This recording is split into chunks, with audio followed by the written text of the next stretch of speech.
안녕하세요. 창성고 1학년 학생 여러분 반갑습니다.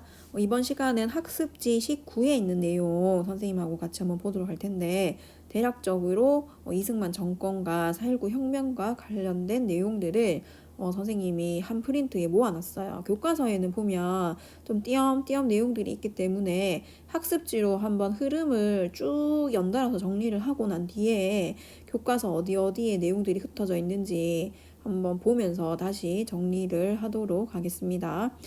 이번 시간도 지난 시간과 마찬가지로 학습지 정리를 한 시간 가지고 정규 시간은 아니지만 교과서 정리한 내용 선생님이 따로 유튜브 강의로 올려서 보충 수업으로 넣어서 여러분 들을 수 있게끔 하겠습니다. 그러니까 꼭 강의 2개 다 챙겨서 듣고 선생님 교과서에 필기하라고 한 내용, 학습지 필기하라고 한 내용, 그 다음에 시험 문제 같은 것들도 힌트 많이 주니까 꼭 끝까지 강의 듣고 필기 잘 해서 원격 수업 끝나고 왔는 날 쪽지 시험 칠 건데 그때 서로 얼굴 붉히는 일 없도록 알겠죠? 꼭 잘해야 됩니다. 요하나 강의 잘 듣고 있지? 꼭 필기 다 하고 공부 좀 해서 오세요. 선생님이 보도록 하겠습니다. 이승만 정부입니다. 이승만 정부라고 얘기하는 거는 이때 이제 대통령이 이승만이었기 때문에 이승만 정부라고 이제 얘기를 하는 거죠.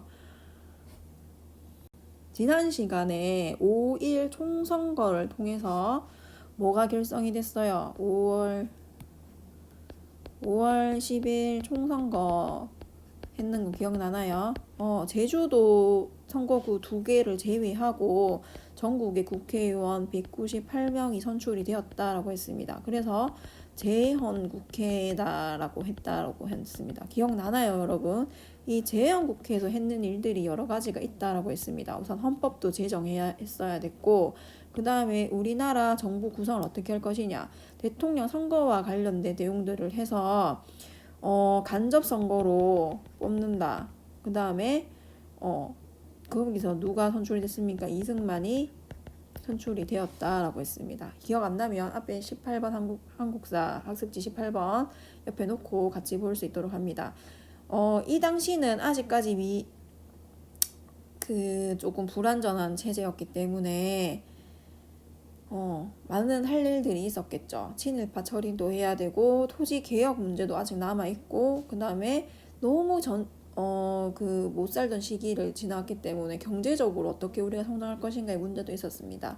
그래서 이승만 정부 하기 전에 선생님이 그 경제와 관련된 미군 정기의 내용도 한번 가져와 봤습니다. 미군 정기의 경제는 어땠냐면은 미국에서 자본주의 체제, 시장 경제 체제를 이제 한국이 그대로 도입하려고 45년 10월에 미국 곡식 공출하는 거와 배급해주는 제도를 폐지를 했는데 사정이 너무 더 안 좋아졌습니다. 그렇게 되면서 식량 사정이 악화가 되면서 미국 가격이 엄청나게 올라가게 된다라는 거죠. 그렇게 되면서 46년에 미국 통제 정책을 다시 재실시를 하고 미국의 최고 가격을 설정해놨다. 최고 가격 설정은 최대로 받을 수 있는 돈을 설정을 해놓은 거죠.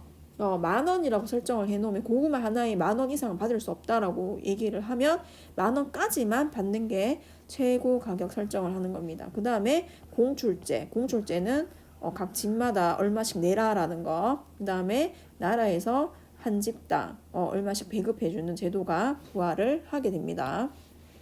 그렇게 되고 농지개혁이 식민지가 끝나고 나서 제일 큰 이슈였는데 미군 정기에는 일본인들에게 이제 몰수한 농지를 기속농지라고 부릅니다.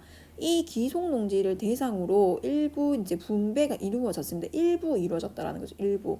그렇게 되면서 우리가 재헌국회 수립하게 되면서 정부 수립하고 난 뒤에 48년 뒤에 49년에 농지개혁법을 이제 제정을 하게 됩니다.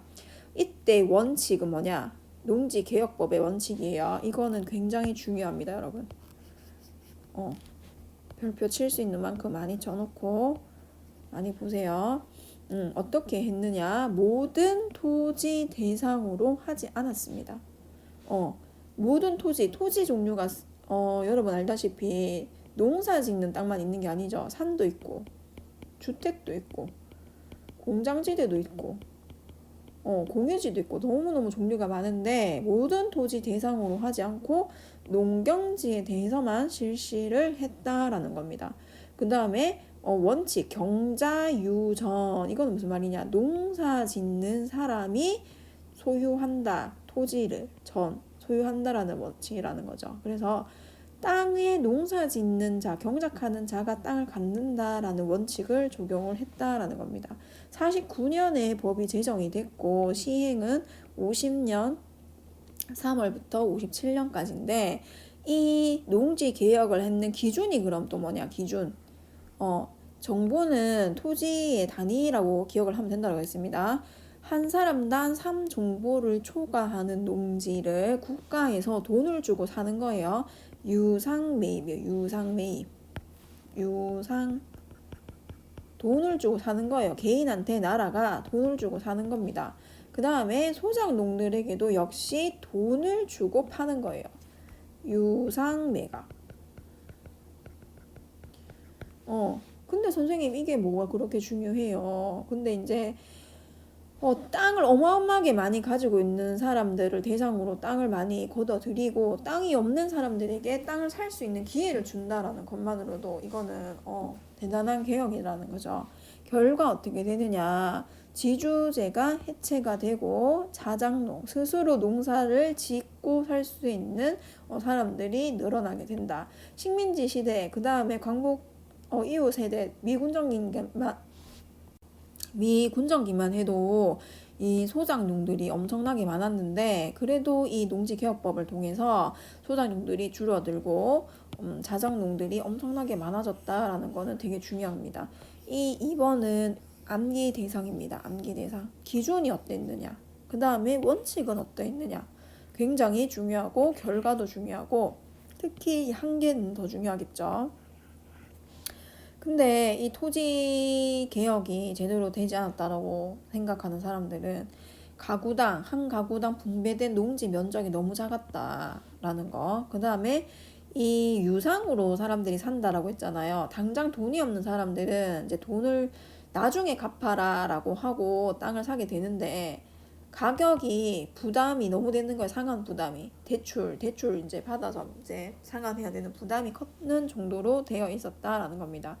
이 내용은 뭐 자세하게 들어가면 더 복잡하겠지만은 여러분은 여기까지만 기억하면 되겠습니다. 그 다음 원조 경제. 원조는 뭐냐면 다른 나라로부터 지원을 받는 경제를 얘기를 하는 거예요. 여기도 볼게요. 40년에서 40년대를 얘기한 40년에서 50년대에는 미국에서 우리나라에 무상으로 조건 없이 그냥 돈을 원조를 해줬습니다. 규모가 매년 2억 달러 이상이고 막대한 규모로 지원을 해줬습니다. 근데 이 지원해줬는 게 뭐 중심으로 해줬냐면 농산물, 자기 나라에서 남는 농산물과 소비재 중심으로 우리나라에 지원을 해줬다라는 거죠. 네, 돈이라고 여기는 되어 있지만 그래서 여기 보면은 미국의 잉여 생산물이 대량으로 들어오게 되고 식량 문제 해결에는 도움이 됐는데 이걸로 인해서 우리나라에서 농사 짓는 사람들이 굉장히 타격을 많이 받게 됩니다. 국내 농산물 가격이 엄청나게 떨어지게 되면서 농촌 경제가 어려워지게 되고 소비재 중심이라고 했으니까 이 면화와 밀생산도 엄청나게 위축이 되게 되었다라는 거죠. 그 다음 300산업, 세 가지 흰색의 산업이다 라는 뜻이죠. 세 가지 흰색이 뭐냐면 면, 그 다음 밀가루, 그 다음 설탕을 얘기합니다. 이 세 가지의 원조 물자를 받아서 면과 그러니까는 밀가루, 그 다음 설탕을 소비재에서 이 미국이 우리나라에 지원을 해주는 거예요. 그러면 이거를 가공하는 공장들이 엄청나게 많이 생기게 되고 가공하는 산업이 엄청나게 발달을 하게 된다. 그래서 300산업이다라고 얘기합니다. 중심으로 소비재 공업이 발달했다. 이 세 개 외우세요. 세 개, 300산업의 세 개는 뭐예요? 면방직, 면질물, 밀가루, 설탕. 아니면 면방직, 제분, 면방직, 제분, 제당 이렇게 기억을 해도 됩니다. 요거는 중요해요. 선생님이 요것도 시험에 낼 겁니다. 그 다음 내용 볼게요.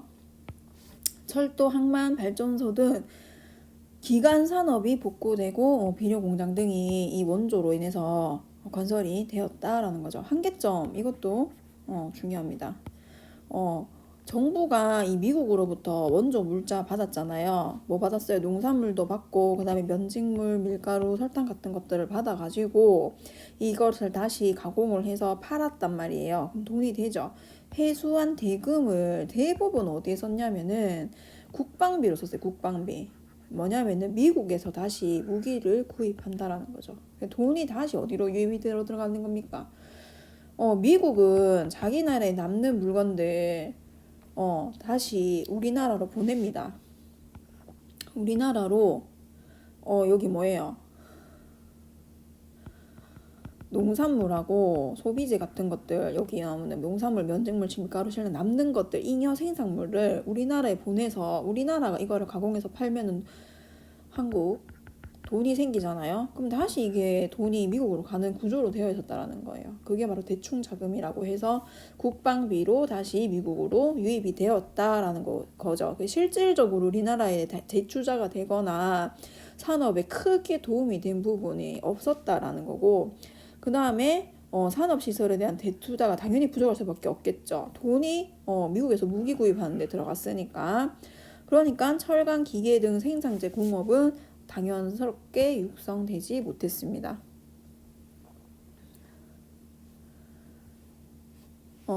그 다음 1950년대 후반부터는 50년대 후반이라고 하면은 이제 뭐 56년, 7년, 8년 이렇게 생각하면 됩니다. 미국의 원조가 감소하게 되고 여기 오타네요.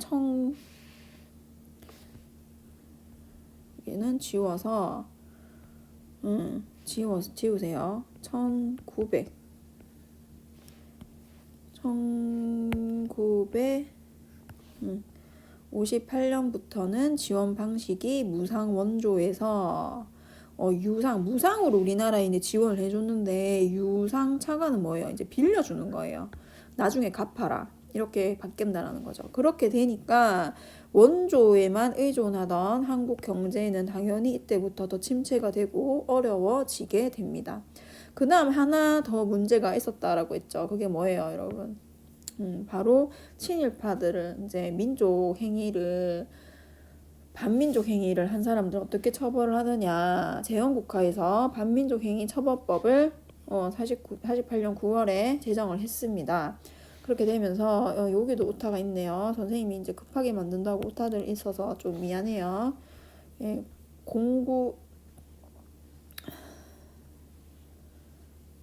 공구라고 된 거를 고쳐야 되겠죠.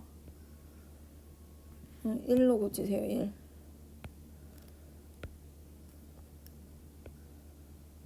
너무 크네. 미안합니다.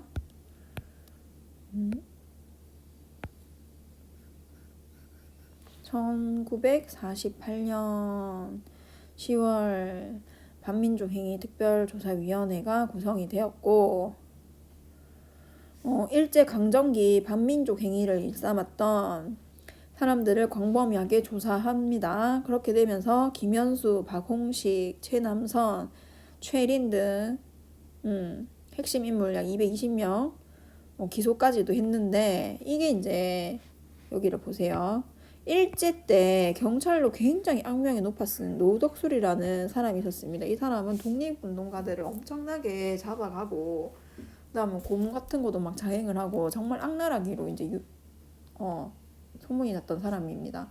이 사람을 체포를 이제 이 반민특위에서 체포를 하게 되니까 49년에 오히려 우리나라 경찰이 반민특위 사무실을 습격하는 일을 벌였다라는 거죠. 그러니까는 어처구니 없는 일들이 이 당시에 많이 벌어졌다라는 겁니다. 그 결과 이 반민족 행위 처벌법은 제대로 처리를 하지 못하고 그 실패했던 이유 중에 이제 제일 컸는 게 이 대통령이었던 이승만이 굉장히 이 친일파들을 처리하는데 반대를 했다라는 것입니다. 왜냐하면은 그때 반대를 하면서 내세웠던 게 공산주의를 이제 물리치는 정책이 더 우선한다라고 하면서 이거를 공동의 적인 공산주의 정권, 그러니까 북한에 맞서기 위해서는 이 친일파를 현재 처벌해서는 안 된다라고 주장을 했고, 그 이면에는 자신을 지지하던 정치적 기반인들 중에서 특히 보수파들 중에서 친일 경력을 가진 사람들이 엄청나게 많았습니다. 이 친일파들 이제 규합돼서 이 사람들이 공공의 적인 이 공산주의를 하나로 이제 몰기 시작했던 거죠.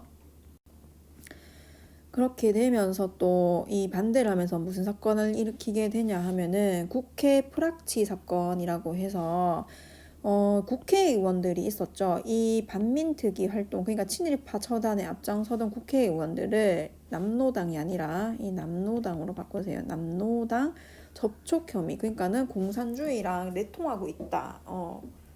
간첩 이런 것들이다라고 하면서 다 잡아들이게 된다라는 겁니다. 그렇게 되고 이 반민법이 원래는 공소시효가 2년이었는데 이것마저도 줄여버린다라는 거죠. 지금 여러분 이 친일 행적, 그러니까 다른 나라를 도와서 우리나라를 이렇게 하게 했는 그 대표적인 이 제2차 세계대전 때 나치에 협력했던 프랑스 같은 경우에는 그 프랑스에 협력했던 기간이 짧아도 뭐 40년대에서 45년, 뭐 길어봤자 이 전쟁이 일어났던 30년대에서 45년, 이렇게 15년 정도 될 거란 말이에요. 활동, 특히 이제 나치에 협력했던 기간은 한 요 정도밖에 안 되는데 이거는 뭐 공소시효가 거의 한 100년 가까이 돼요. 독일도 그렇고 나치 활동을 했다거나 나치에 협력했다거나 하는 사람들은. 그래서 이 당시에 활동했던 사람들은 죽을 때까지 숨어 살아야 되고, 지금도 만약에 적발이 되면은 재판을 받고 무기징역에 처해지고 이런단 말이죠. 근데 우리나라는 이때 이제 친일파 처리들이 제대로 되지 않았다. 2년조차도 제대로 지켜지지 않고 1년으로 축소가 되면서 흐지부지하게 끝이 나게 됩니다. 그렇게 되면서 이 이승만은 제일 처음으로 내세우는 게 이제 반공주의였습니다. 더더욱 자기 정권을 유지를 하기 위해서 반공주의를 더욱 강화를 하게 되고, 그 다음에 독재 체제로 가게 됩니다. 1950년에 이제 2대 총선이 있었습니다.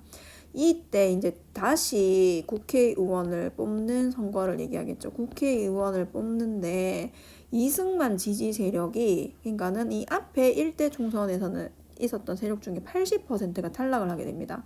남한이 단독 정부가 수립이 된 상태에서 기존에 이제 식민지 시대 때 독립운동을 했던 독립운동가들, 그 다음에 약간의 중도 좌익 계열들이 대거 국회의원으로 출마를 하게 되면서 이승만 지지 세력은 80% 이상이 탈락을 하게 되고, 이렇게 되면서 2대 국회에는 이승만 정부의 비판적인 사람들이 당선이 엄청나게 된다라는 거죠.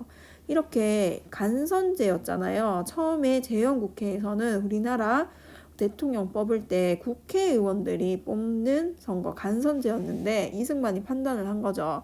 국회에서 이제 간선제로 대통령을 선출하게 됐을 때 본인이 다시 대통령 재선이 되기 어렵다고 판단을 하게 되면서 대통령 직선제로 개헌을 추진을 하게 됩니다. 그게 이제 52년에 발췌 개헌이라는 거죠. 각각 주장했던 내용들 중에서 자기가 필요한 부분만 발췌를 해서 개헌을 했다라고 해서 발췌 개헌인데, 이 당시에는 이제 6.25 전쟁 중에 일어나게 됩니다. 목표는 당연히 한 번 더 재선을 하기 위해서 간선제를 대통령 직선제, 그러니까 국민들이 뽑는 거예요. 이제는 그렇게 되면서 그렇게 하기 위해서 자유당을 이승만이 창당을 하게 되고, 부산 정치파동이라고 해서 이 당시 이제 6.25 전쟁 중이었기 때문에 부산에 이제 계엄령을 선포하게 되고 야당 국회의원들을 공산주의 혐의로 체포해서 연행을 하게 됩니다. 그런 결과 이제 발췌 개헌을 했기 때문에 대통령 직선제 플러스 야당의 내각 책임제가 이 안이 절충이 되어서 강압적 분위기에서 개헌이 되었다. 여기 선생님이 발췌 개헌이 왜 발췌 개헌인지 설명을 해놨죠. 정부 측에서는 대통령 직선제 상하 양원제 골자로 했고, 그 다음에 국회에서는 내각 책임제와 국회 단원제를 골자로 하는 안을 냈는데, 이 중에서 국회안과 대통령 직선제안과 그 다음에 내각 체감제안을 절충해서 통과시켰다라고 해서 발췌 개헌이라 이름은 하지만 실질적으로는 이승만의 대통령 재선을 위해서 실시된 개헌이다. 잘 기억을 해야 됩니다. 그럼 2대 대선 때 대통령 이승만이 당선이 됐는데 이유는 뭐냐면 전쟁 중이었기 때문에 대통령을, 이게 전쟁 중에는 안 그래도 혼란한 상황인데 보통 그래 전쟁 중에는 장소들을 잘 바꾸질 않잖아요. 여기도 똑같아요. 대통령을 함부로 바꾸지 않고 기존 체제를 유지하는 방향으로 나가게 되면서 사람들이 대통령을 이승만을 뽑아주게 되면서 2대 대선에서도 당선이 되게 됩니다. 그 이후에 이승만은 한 번 더 대통령을 하고 그 다음에 영원히 하기 위해서 4.4.5입 개헌이라는 것을 하게 됩니다. 이 4.4.5입 개헌은 뭐냐면 이승만이 이제는 본인이 영구집권 죽을 때까지 대통령을 하기 위한 개헌이 시도가 되는데 내용은 초대 대통령에 한해서는 중임이 없다. 중임 제한을 원래 줬잖아요. 지금 미국 대통령도 한 번 재선에 성공을 할 수 있고 한 번 더 대통령을 할 수 있게 되잖아요. 그 다음에 그게 중임이죠. 한 번 더 하는 거. 그러니까 한 번 더 하고 나서는 다시 대통령에는 출마가 안 되는 거죠. 그렇게 되는 제한을 없애버리겠다라는 거죠.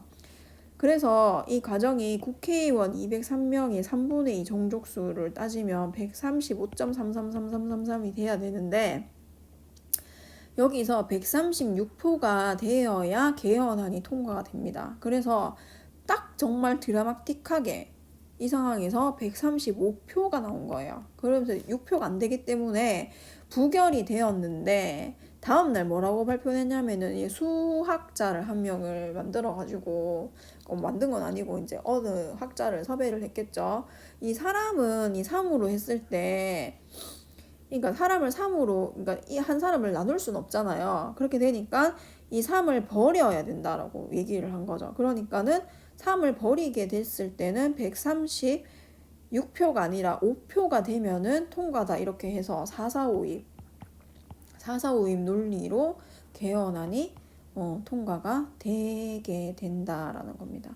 이때 이제 말이 안 된다고 했던 야당 세력들이 독재에 맞서기 위해서 통합을 시도했지만 한계로는 통합이 안 되고 민주당과 진보당으로 나뉘게 됩니다. 그렇게 되면서 56년에 이 4.4.5 개헌 이후에 3대 대통령의 취임이 되게 됩니다.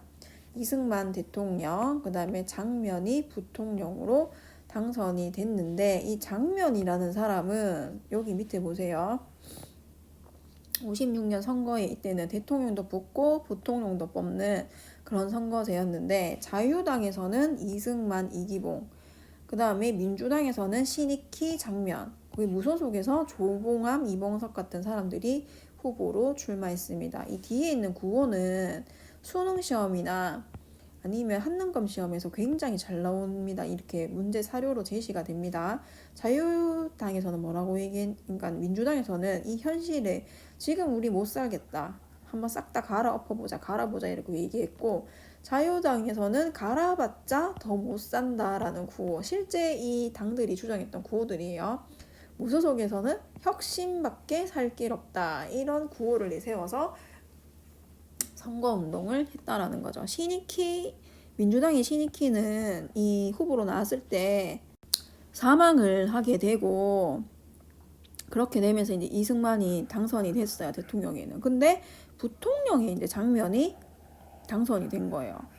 이렇게 되면서 이 자유당에서는 위기감이 심화가 되는 상황이었고, 또 하나의 위기는 무소속으로 출마했던 조봉암이 유효득표를 30% 이상 가져가게 되면서 이승만이 이제 위기감을 내세우면서 더더욱 이제 반공주의를 내세우게 됩니다.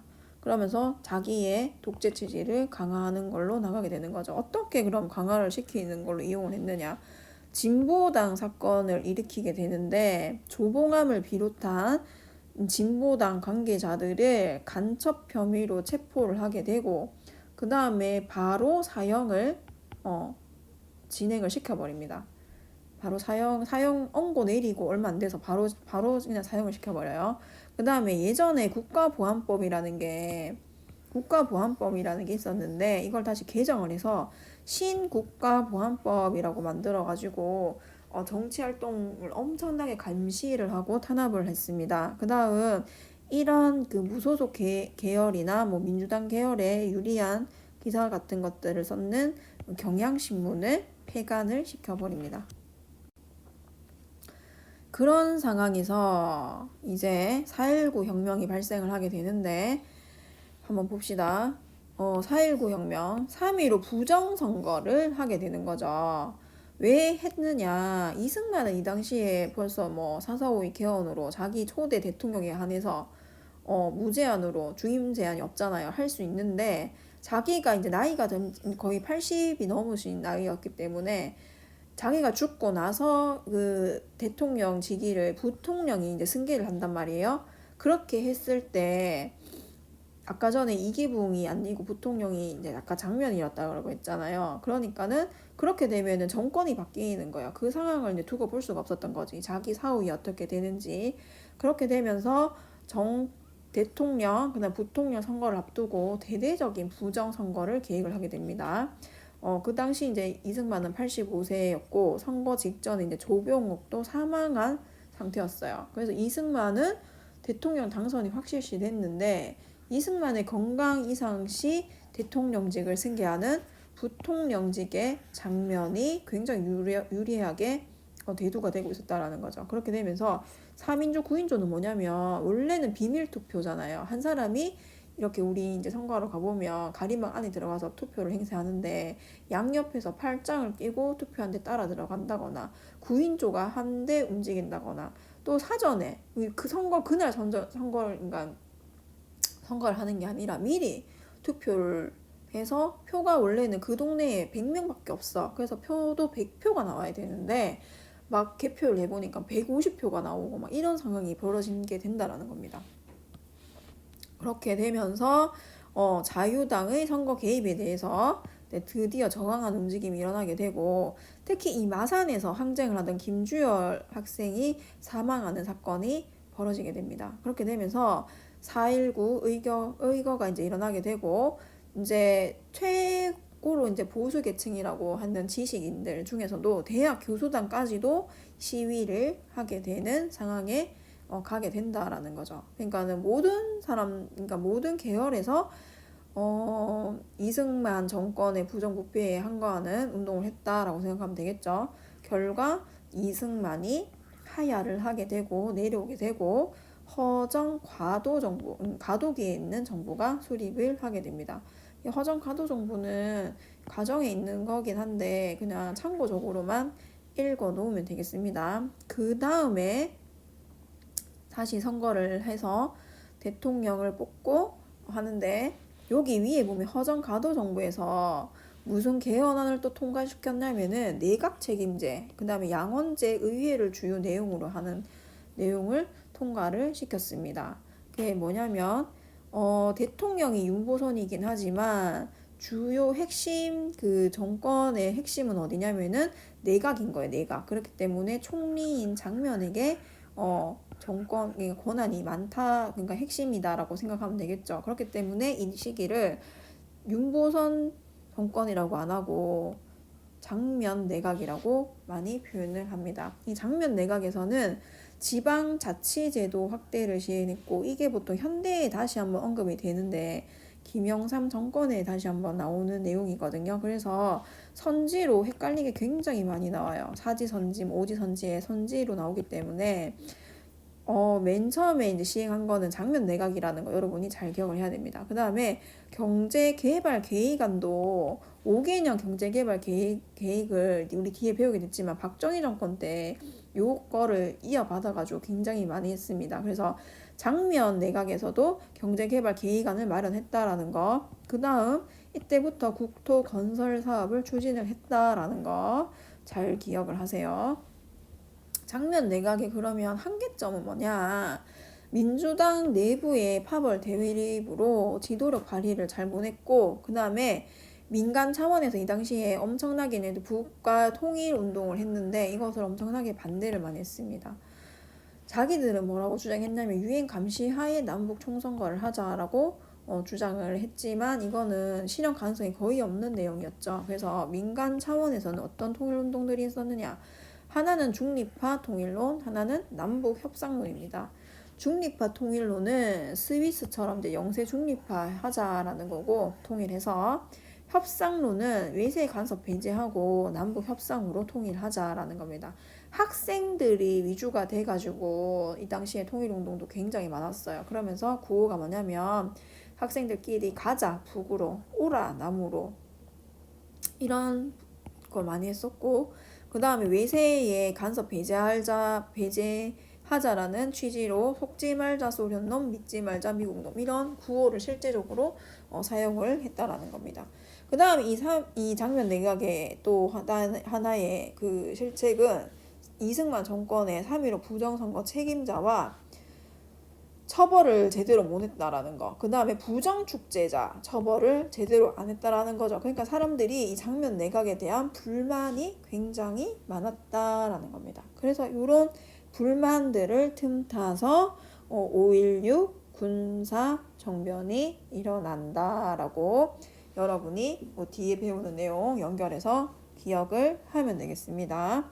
학습지 내용이 좀 많다고 생각하면 많을 수도 있어요. 근데 꼼꼼하게 한 번에 다 강의 들으려고 하지 말고 쉬어가면서 앞에 거 복습해가면서 그렇게 공부할 수 있도록 합니다. 다시 한번 선생님이 강조하지만 원격 수업 기간에 들었던 내용들은 그대로 2차 지필 시험에 반영이 되고 시험 범위가 거의 한 80% 이상은 우리 지금 배우는 내용이니까 공부 꼼꼼하게 해서 올 수 있도록 합니다. 오늘은 여기까지 하도록 하겠습니다. 수고했습니다.